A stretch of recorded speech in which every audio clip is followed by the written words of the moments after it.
Assalamualaikum warahmatullahi wabarakatuh, sahabat sharing ilmu. Pada kesempatan ini kita akan membahas tentang konsep rancangan bujur sangkar Latin atau yang lebih dikenal dengan singkatan RBSL. Jadi materi pada kesempatan ini merupakan materi dari matematika diskrit lanjut ya, matematika diskrit lanjut dan juga ada hubungannya dengan penelitian dalam melaksanakan percobaan. Jadi dengan Anda memahami konsep rancangan bujur sangkar Latin ini, bisa saja Anda bisa mengaplikasikannya ke dalam penelitian Anda ketika melaksanakan percobaan ya. Jadi apa itu RSBL ya? Nah, RSBL di sini itu merupakan suatu rancangan percobaan dengan dua arah pengelompokan ya, yaitu baris dan kolom. Nah, jadi sahabat sharing ilmu bisa melihat definisi pada gambar di samping berupa tabel ya. Jadi di sini arah panah ke kanan itu menyatakan baris, kemudian arah panah yang ke atas ini menyatakan kolom ya. Secara horizontal itu baris, secara vertikal itu kolom. Jadi di sini ada dua arah keragaman, sehingga untuk menandai dua arah keragaman tersebut itu ada baris dan kolom ya. Sedangkan huruf-huruf yang terisi pada tabel ini adalah contoh ya, sampel. Oke. Jadi definisi lain yang Anda akan dapatkan ketika memahami RSBL yang kedua yaitu banyaknya perlakuan. Nah, jadi banyaknya perlakuan di sini yaitu jumlah ulangan ya, sehingga setiap baris dan kolom itu akan mengandung semua perlakuan. Nah, kemudian yang ketiga, pada rancangan ini pengacakan itu dibatasi dengan mengelompokkannya ke dalam baris dan juga kolom ya, sehingga setiap baris dan kolom itu hanya mendapatkan satu perlakuan. Jadi tidak ada double.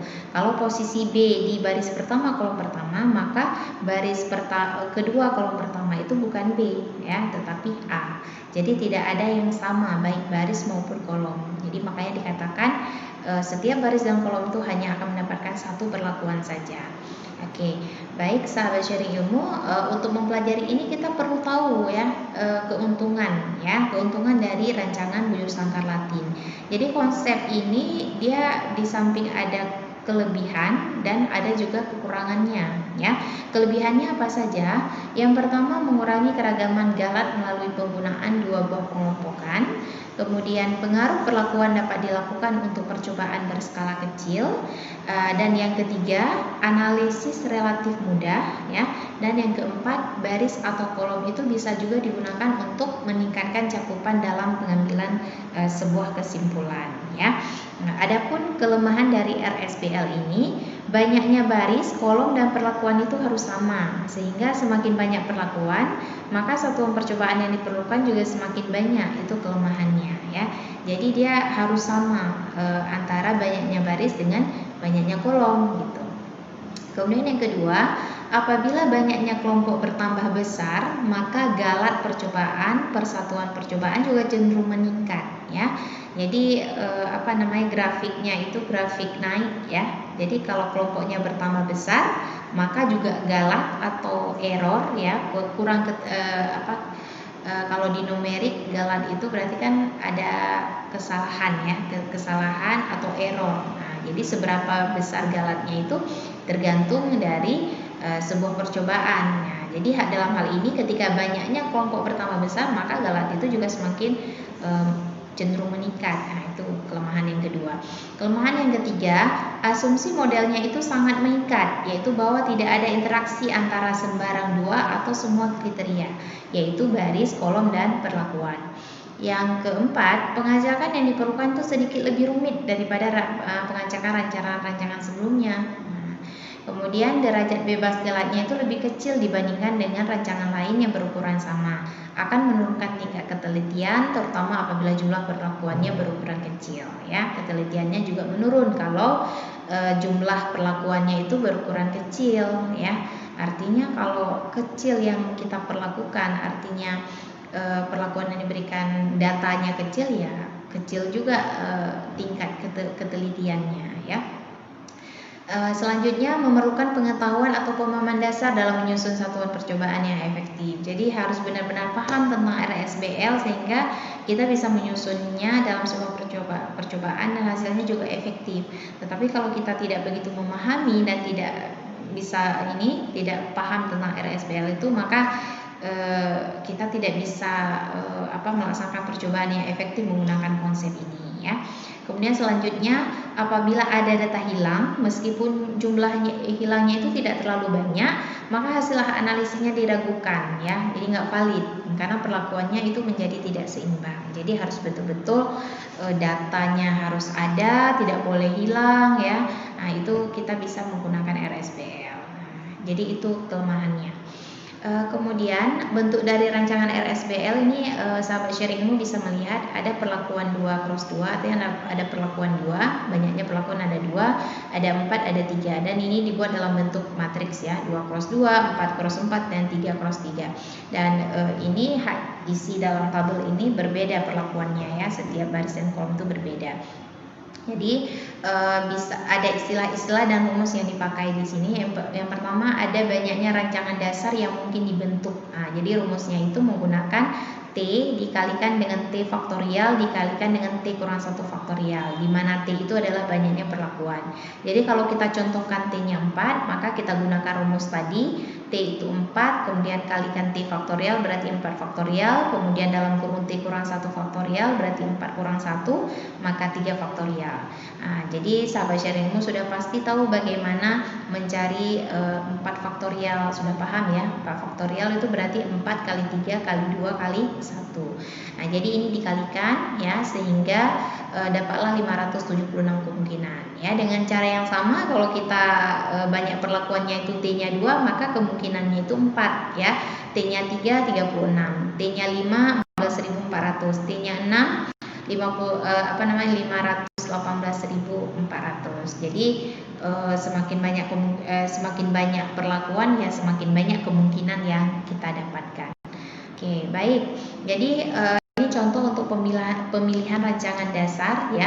Nah, ini kita menggunakan software yang sering kita jumpai itu Microsoft Office ya.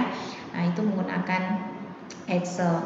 Nah, jadi contohnya seperti ini, misalkan terdapat 4 perlakuan di sini. Perlakuan yang masuk itu adalah A, B, C, dan D.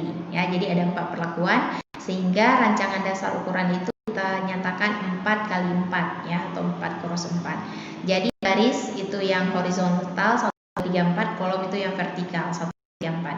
Jadi di dalamnya itu berbeda-beda. Kalau baris pertama A, B, C, D, berarti baris kedua B, A, D, C, dan seterusnya. Ada perlakuan yang sama di setiap baris dan kolom ya.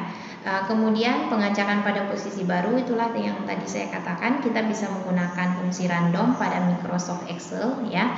Jadi urutan barunya misalnya 4 3 1 2. Itu artinya apa? Baris keempat tadi menjadi baris pertama, baris ketiga menempati posisi baris kedua, baris ke-1 menempati posisi ketiga, dan seterusnya. Jadi yang ini awal ya, kalau kita masukkan ke dalam Excel, ini urutan semulanya itu 1 2 3 4, untuk mencatatkannya masih ada angka ini berarti ya rumus ya. Nanti kita menggunakan fungsi ini, fungsi random. Jadi ketika angka sebutkan dari yang lebih dari kecil ke besar, maka ini sebutkan apakah dari abjad yang terbesar ke terkecil atau sebaliknya, kita menggunakan filter ya. Maka urutannya berubah dari 1 2 4 jadi 4 3 2 ya. Kita ini berdasarkan contoh ini ya. Maka otomatis angkanya berubah dan urutannya itu dari yang terkecil ke besar ya. Nah, kalau tadi yang si angka acaknya yang masih berurut, tapi urutannya berurut 1 2 3 4. Namun ketika urutan pengacakannya diubah, maka angka acaknya jadi kemudian pengacakan. Nah, jadi dari hasil rancangan tersebut kita mendapatkan urutan baru, jadi 4 3 1 2 ya. Jadi rancangan dasarnya, yang ini rancangan dasar awal, ketika kita mendapatkan urutan baru 4 3 1 2, maka pengacakan arah baris, ini pengacakan arah baris ya, ini rancangan dasar arah baris. Maka bagaimana sahabat sharing ilmu? Untuk baris pertama yang tadinya A B C D ya, itu menjadi naik menjadi baris keempat. Tadi di rancangan dasar baris keempat itu kan DCAB. Jadi baris pertama menjadi DCAB ya. Sedangkan baris pada baris ya. Jadi kita saja jika dia maka posisinya saja yang berubah secara arah baris ya. Begitu juga dengan 3. Baris kedua berarti yang ketiga. Nah, ketiga di sini apa? CDBA di rancangan dasar. Maka posisinya menjadi kedua CDBA dan seterusnya. Ya, itu pengacakan arah baris. Kemudian kita lihat lagi pengacakan arah kolom, karena RSBL itu ada dua arah keragaman. Yang pertama baris dan kolom. Jadi yang pertama kita melakukan pengacakan secara baris, kemudian yang kedua pengacakan secara kolom ya. Nah, jadi dengan cara yang sama kita lakukan pengacakan untuk posisi kolom. Misalnya kita mendapatkan urutan pengacakan 4, 2, 1, 3. Artinya kolom keempat pindah ke kolom pertama, kolom kedua tetap ke satu, kolom ketiga seterusnya. Jadi cara baris tadi ya. Kita pertama melaksanakan pengacakan arah baris. Pengacakan arah baris seperti ini 4, 3, 1, 2. Sedangkan kita melakukan pengacakan arah kolom. Nah, bagaimana pengacakan arah kolom? Masih dengan urutan pengacakannya 4, 3, 1, 2 ya. Nah, sekarang ini tadi pengacakan arahnya, namun ketika berubah menjadi 1, 3 ya. Maksudnya nah, jadi kita lihat yang kolom. Nah, tadi kolom pertama di AB. Nah, di AB. Berarti ketika diacak kolom jadi kolom keempat yang kolomnya. Berarti di pengacakan baris kolom keempat itu di ADC, maka jadi kolomnya dia di sini BADC. Itu juga pada acakan arah baris kolom kedua CDBA. Nah, itu ternyata tetap ya. Nah, ketika acak secara kolom ini tetap. Kemudian untuk acakan arah kolom. Begitu sahabat sharing ilmu ya. Nah, kemudian hasil dari denah percobaan RSL. Nah, jadi yang di merah artinya apa? Perlakuan si B tadi ada setiap kolom ya dan setiap baris, tapi tidak ada B yang sama atau kolom yang sama. Itu maksudnya. Ini kita contohkan B. Begitu juga A, perlakuan si A begitu juga setiap kolom dan setiap A ya. Tapi ada A yang sama dalam baris yang sama ataupun kolom yang sama. Begitu juga C. Jadi setiap baris kolom itu berbeda perlakuannya. Jadi itu denah percobaan RBSL sahabat sharing ilmu. Jadi sahabat sharing ilmu nanti bisa mengaplikasikannya ketika melaksanakan suatu penelitian ya, atau percobaan. Jadi bisa menggunakan konsep ini ya. Banyak konsep percobaan, bukan hanya RSBL, ada beberapa konsep yang lain. Namun setiap konsep percobaan ini karena banyak metode berarti ada kelemahan dan kelebihan. Jadi tergantung kita mau memilih yang mana ya. Demikian penjelasan saya sahabat sharing ilmu. Jumpa lagi kita di next video berikutnya. Assalamualaikum warahmatullahi wabarakatuh.